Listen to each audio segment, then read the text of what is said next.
Good day, poker peeps. Sky with Smart Poker Study here, and in this video, I'm going to help you learn from one of my mistakes that I made yesterday where I missed a value bet because I was struggling with learning to use keyboard hotkeys. Let's get into this. So, one of my goals in life is to learn from my mistakes, and I view mistakes as simply an opportunity to learn. Sure, sometimes in the moment those mistakes are painful, but when you make them and you take a little bit of time afterwards to analyze why the mistake happened, the goal with doing that is so that you minimize repeating those in the future. Now, here's something I learned a long time ago from Warren Buffett. It's good to learn from your mistakes. It's better to learn from other people's mistakes. And that's why I am showing you this mistake that I made yesterday. I'm still a bit butthurt about making this one. So let's check it out.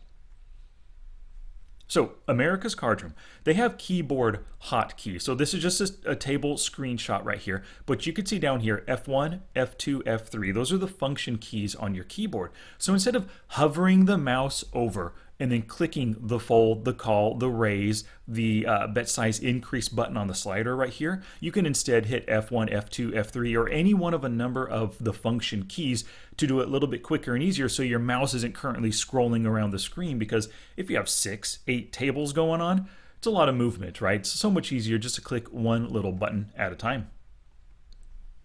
So on America's Cardroom, this is under the settings option. This is where you set up the keyboard hotkeys. You can see use hotkeys right over here. I have fold, check or call as F2, bet or raise as F3, bet slider move left, so decrease the bet size, that's F4, and bet slider move right, F5 right here. Nice and simple setup. It seemed like only 5 buttons. I wouldn't be making any mistakes, right? But let's go ahead and get to my mistaken hand. So we got the hotkeys over here on the left, and this is the hand. Where I open raise just to 2 big blinds with king queen off, and he calls. Awesome, don't mind this at all. I'm out of position, but I do have a pretty solid hand right here. And given the fact that he's in the big blind ending the action, it's only one more big blind to see the flop. He probably has a very wide range. He normally calls just 9% of the time, but I bet you when calling out of the big blind, it's going to be much, much higher. Let's take a look at it by position. Calling 2-bet, okay, 19%. So my king queen definitely has some good equity against his calling range right here. Flop comes down, king, queen, queen. I flop a full house. It's not the nuts, right? Pocket kings would be better, but I guarantee this guy is 3-betting. He does not have pocket kings right now. I'm loving this spot. Now, given that he has kind of a tighter, not super tight, but a 19% calling range, potentially 20%, he probably has plenty of kings in his range. King 9, king 10, king jack. Kings that I'm currently ahead of. He has queens. He probably has queen jack, queen 10, queen king, not queen king, but queen 9 as well in his range. So lots of stuff that I'm getting value out of here. He probably has jack 10, jack 9, ace jack, ace 10 for some gut shots and stuff. He probably has under pairs like pocket 9s and 8s and 7s that he didn't want to 3-bet. He just wanted to see the flop. All of those kinds of hands could potentially call a value bet here. So what do I do? Now, I am using the hotkeys here. So what I do is I click F5 to increase the bet size from the minimum 1 to 2 big blinds, and then I click F3 to make the bet. Like that, of 2 big blinds. So value bet. And he called awesome. Now here's the great thing. This player folds a ton on flops versus c-bet 60% of the time. He stayed in, which means that he connected with this probably in some way, or he has one of those under pairs he doesn't want to fold just yet, 7, 6s, and 5, something like that, right? That's a good thing for us. And he doesn't fold on the turn. Everything looks go for double barreling for value. The 8 comes. Now, if you think about most of those hands that I mentioned, right, even pocket 7s and 6s, but jack 10, jack 9, ace 10, ace jack, queen 9, king 10, none of those are going to fold. They're not going to be scared on this 8, right?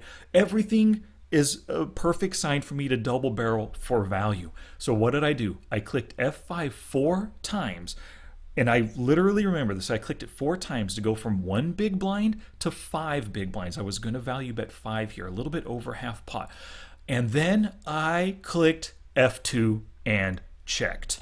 Bam, right there. I was so ticked off. I just accidentally clicked the wrong button because I am new to using these hotkeys, right? And of course, he checked behind, so he probably doesn't have a queen, probably doesn't have a king, but he could have jack 10, jack 9, ace jack, all that kind of stuff. I missed out on some value right here for sure. The river comes the king. So what did I do? Because I screwed up on that prior hand, I now grabbed the mouse and I did the normal bet sizing that I would do. I size it up to 4 by using the mouse, clicking the bet slider over to 4, clicked bet, and then he folded. Now, at the end of the day, I don't really know if he would have called 5 big blinds right here, but I guarantee I made a mistake, and that's what I need to learn from. Like, 5 big blinds really isn't that big of a deal, but just the fact that I made this mistake, it's a sign that I have something to work on when it comes to using the keyboard shortcuts here. So what is the lesson that you can take away from my mistake? When decisions are critical, minimize mistakes by reverting to the tried and true methods. So for example, I was using hotkeys for that value betting post flop situation. I'm brand new to using them. I should have just used the mouse, made sure that I was button clicking to the exact size I wanted, and then making the bet instead of the check. What if you're using Table Ninja and things are getting confused and things are moving around on the table and you don't exactly know what's going on? Just turn Table Ninja off and go to the tried and true, move things around on your screen. Use the mouse as you're used to. What about voice commands? I know that using voice commands to do work on your computer is gaining in popularity. There's potentially people playing poker using voice commands as well. I don't really know if that's possible, but I imagine there is. When things get hectic and you have big decisions to make, and maybe you're learning that voice command software, turn it off, use the keyboard and mouse for those really tough situations. Let's say you make it to a final table, right? And big decision, big money is on the line. Yeah, go back to keyboard and mouse. Go back to what you're used to. You don't want to accidentally say check or say call when you mean to do the opposite kind of play. And also for big decisions with multiple tables and tournaments, especially if you're a tournament player and you're used to playing 4 tournaments at a time, but you make it to the final table in a big event, leave those other tournaments. Don't open up any new tournaments. Put all your focus on those big decisions to make it up the money. Try to win first place. Or sit out if you're playing cash games, right? And you have a big decision. You got pocket aces. He called your 3-bet preflop. That pot is growing big.